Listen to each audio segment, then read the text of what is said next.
اور آپ یہ کوشش کرتے ہیں کہ مجھے کہیں سے ماں کی دعا مل جائے، مجھے باپ کی دعا مل جائے، مجھے فلاں شیخ کی دعا مل جائے، فلاں عالم کی دعا مل جائے، اور اگر یہ بات پتہ چل جائے کہ فلاں کی دعا میں بڑی تاثیر رکھی ہے تو آدمی ان کے پیچھے لگ جاتا ہے کہ بس ان کی دعا لگ جائے تو اپنا بیڑا پار ہو جائے۔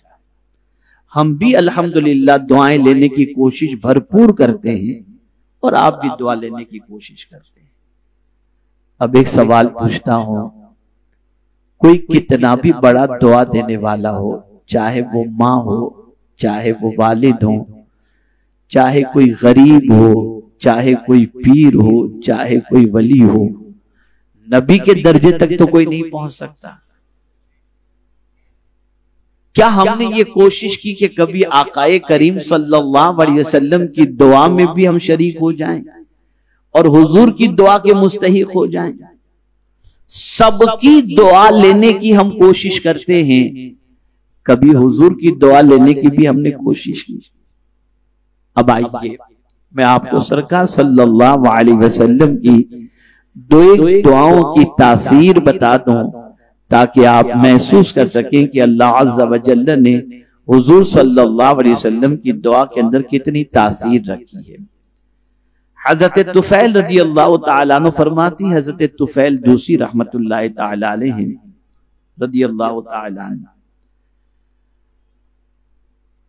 کہ اسلام لانے کے بعد حضرت طفیل نے حضور صلی اللہ علیہ وسلم سے عرض کیا کہ یا رسول اللہ صلی اللہ علیہ وسلم، میں اپنی قوم کا سردار ہوں، واپس جا کر انہیں بھی اسلام کی دعوت دوں گا تاکہ انہیں بھی ہدایت نصیب ہو جائے۔ آپ دعا کریں کہ اللہ عز و جل میرے لیے کوئی ایسی نشانی ظاہر فرما دے جس سے میں ان کو مطمئن کر سکوں۔ تو رسول اعظم صلی اللہ علیہ وسلم نے یہ دعا کی، بلکہ یوں دعا کی، اللہم اجعل لہو آیہ، یعنی اے اللہ اس کے لیے کوئی نشانی قائم فرما دے۔ تو حضرت طفیل چاہتے تھے کہ وہ جب اسلام کی دعوت دیں اور لوگ کہیں گے تم مسلمان ہو گئے، تمہاری دعوت سچی ہے، کوئی نشانی بتاؤ، کوئی چیز بتاؤ، کوئی کمال بتاؤ۔ تو سرکار صلی اللہ علیہ وسلم سے انہوں نے عرض کیا کہ یا رسول اللہ صلی اللہ علیہ وسلم، مجھے ایسی دعا دیجئے اور ایسی چیز مجھے عطا کر دیجئے کہ جس کی وجہ سے میں وہ نشانی ان کو بتا سکوں۔ تو سرکار صلی اللہ علیہ وسلم نے دعا کی، اللہم اجعل لہو آیہ، یعنی اے اللہ اس کے لیے کوئی نشانی قائم فرما دے۔ اللہ اکبر۔ میرے پیارے آقا صلی اللہ تعالی علیہ وسلم کے پیارے دیوانوں، اتنے کہنے پر اللہ تعالیٰ نے ان کے سامنے نور چمکا دیا۔ اس کے بعد حضرت طفیل کہتے ہیں کہ میں اپنی قوم کی جانب چل دیا، رات کے وقت گھر کے قریب پہاڑ پر پہنچا تو ایک نور میری آنکھوں کے درمیان چمکنے لگا۔ میں نے بارگاہ الہی میں دعا کی، اے اللہ اس نور کو میرے چہرے کے علاوہ کسی اور جگہ بھی ظاہر فرما دے، کہیں لوگ یہ سمجھ لیں کہ یہ میرا چہرہ بگڑ گیا، کہیں یہ نہ سمجھ لیں کہ میرا چہرہ بگڑ گیا، اتنا چہرہ نورانی ہو گیا تو لوگ غلط فہمی کے اندر کہ کہیں چہرہ بگڑ تو نہیں گیا۔ سوچنے والے جب نفرت ہو تو اچھا چہرہ بھی برا سمجھ میں آتا ہے، اور محبت ہو تو برا چہرہ بھی صحیح سمجھ میں آتا ہے۔ تو یہ حضرت طفیل رضی اللہ تعالیٰ عنہ نے اللہ کی بارگاہ میں عرض کی تو اللہ اکبر، جیسے ہی انہوں نے دعا کی، تو چونکہ حضور نے فرما دیا تھا صلی اللہ علیہ وسلم، دعا دی تھی کہ اللہ ان کے لیے کوئی نشانی ظاہر فرما دے، تو حضرت طفیل کہتے ہیں کہ اللہ اکبر، جب میں نے کہا کہ مولا یہ کہیں میرے چہرے کی نورانیت کو دیکھ کر کے میرا بگڑا ہوا چہرہ نہ سمجھ لیں، کوئی اور نشانی ظاہر فرما دے، تو حضرت طفیل کہتے ہیں دعا کرتے ہی وہ نور میرے چہرے سے چھڑی کے کنارے پر آ گیا۔ جو چھڑی ان کے ہاتھ میں تھی اس کے کنارے پر آ گیا۔ اب چھڑی کو چمکتے دیکھ کر انہوں نے سوچا اللہ اکبر، یہ چھڑی چمک رہی ہے جو چمکنی نہیں چاہیے۔ اب اس نشانی کو دیکھ کر جیسی حضرت طفیل رضی اللہ تعالیٰ عنہ نے ان کو اسلام کی دعوت دی تو اس نشانی کو دیکھ کر کہ ہم نے انسان کے چہرے کو چمکتے تو دیکھا ہے لیکن لکڑی کو چھڑی کو چمکتے نہیں دیکھا، یقیناً یہ اس کی سچی دعوت ہونے کی دلیل ہے۔ اور حضرت طفیل نے جب دعوت دی تو انہوں نے اسلام قبول فرما لیا۔ یہ حضور صلی اللہ علیہ وسلم کی ایک دعا اور آگے سنیے۔ حضرت انس رضی اللہ تعالیٰ عنہ فرماتے میری والدہ ام سلیم رضی اللہ تعالیٰ عنہ نے عرض کیا انس آپ کا خادم ہے، اس کے لیے دعا فرما دیں۔ قربان جائیے اس زمانے کی عورتوں پر، خواتین اسلام پر، کتنا حضور کو مانتی تھی اور رسول اعظم صلی اللہ علیہ وسلم کی خدمت کو کتنا اہم سمجھتی تھی۔ اپنے 8 سال کے بچے کو لے کر حضور کی خدمت میں حاضر ہوئی، عرض کیا سرکار اسے اپنی خدمت میں قبول فرمائیے، اپنی صحبت میں رکھیے۔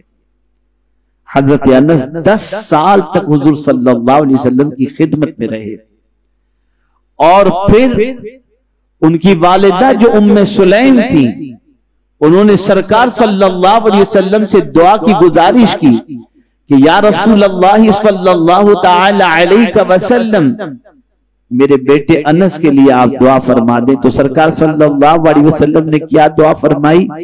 اللہم اکثر مالہ وولدہ وبارک لہ فیما آتیتہ، اے اللہ اس کے مال اور اولاد کو زیادہ کر اور جو کچھ تو نے اسے دیا ہے اس میں برکت عطا فرما۔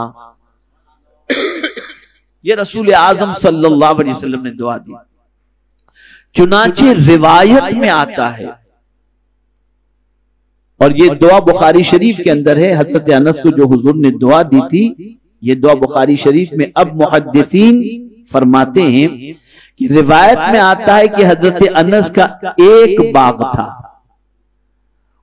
اس دعا کے بعد سال میں اس باغ میں ایک بار نہیں 2 بار پھل دیا آتے تھے، یعنی یہ باغ 2 بار پھل دیتا تھا۔ پھر حضور صلی اللہ علیہ وسلم نے حضرت انس کے لیے کثرت مال اور اولاد کی جو دعا مانگی تھی اس کے نتیجے میں حضرت انس رضی اللہ تعالیٰ عنہ کی زندگی میں 80 کے قریب آپ کے بیٹے اور پوتے ہوئے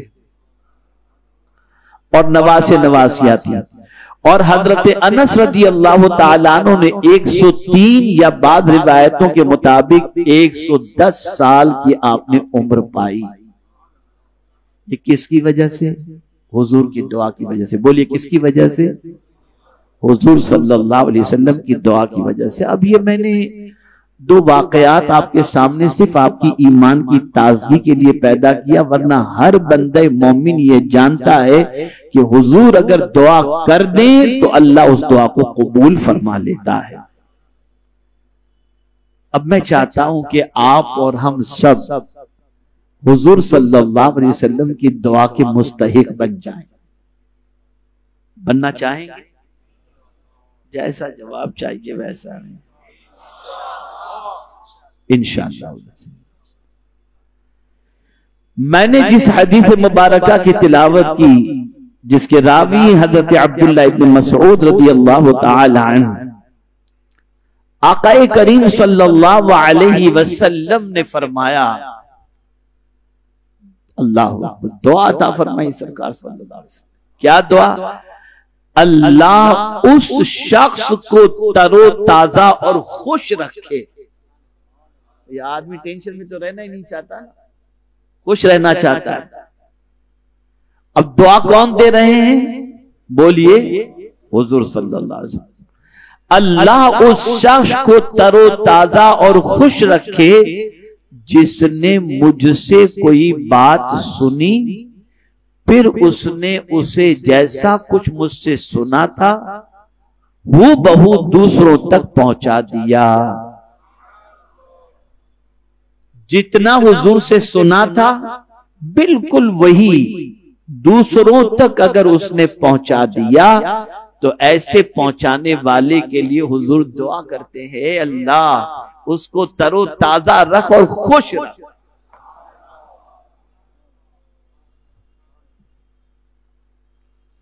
اب یہاں جو میں آپ کو سمجھانا چاہوں گا اسے آپ سمجھیں۔ بہت سے لوگ جنہیں بات یعنی حضور صلی اللہ علیہ وسلم کی حدیث پہنچائی جائے، پہنچانے والے سے کہیں زیادہ بات کو توجہ سے سننے اور محفوظ رکھنے والے ہوتے ہیں۔ یعنی کبھی ایسا ہوتا ہے کہ پہنچانے والا پہنچا تو دیتا ہے، لیکن سننے والوں میں کچھ ایسے ہوتے ہیں جو پہنچانے والے سے زیادہ اس سنت پر اور اس حدیث پر عمل کرنے والے ہوتے ہیں۔ اب آپ میں سے کوئی شخص یہ سوچ سکتا ہے کہ ہم نے تو بظاہر حضور صلی اللہ علیہ وسلم سے سنا نہیں، ہم سنتے حضور سے تو ہم حضور کی بات دوسروں تک پہنچاتے۔ تو محدثین فرماتے ہیں حضور کی حدیث کو پڑھ کر اس حدیث کو ایسا ہی دوسروں تک پہنچانا یہ ویسا ہی ہے جیسے حضور سے سن کر دوسروں کو پہنچانا ہے۔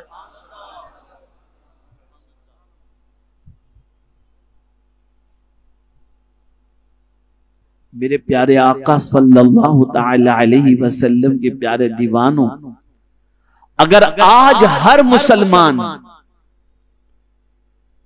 یہ عزم کر لے کہ ہم جتنا رسول اعظم صلی اللہ علیہ وسلم کی حدیث کو سنیں گے یا پڑھیں گے، ہو بہو اپنی طرف سے بغیر کسی ملاوٹ کے، بغیر کسی کمی کے، زیادتی کے، اتنی ہی حدیث ہم لوگوں تک پہنچا دیں گے۔ تو سن لو، کوئی تمہیں غم میں گرفتار کرنا چاہے تب بھی نہیں کر سکتا کہ ایسے شخص کے لیے خوشی کی دعا حضور نے فرمائی۔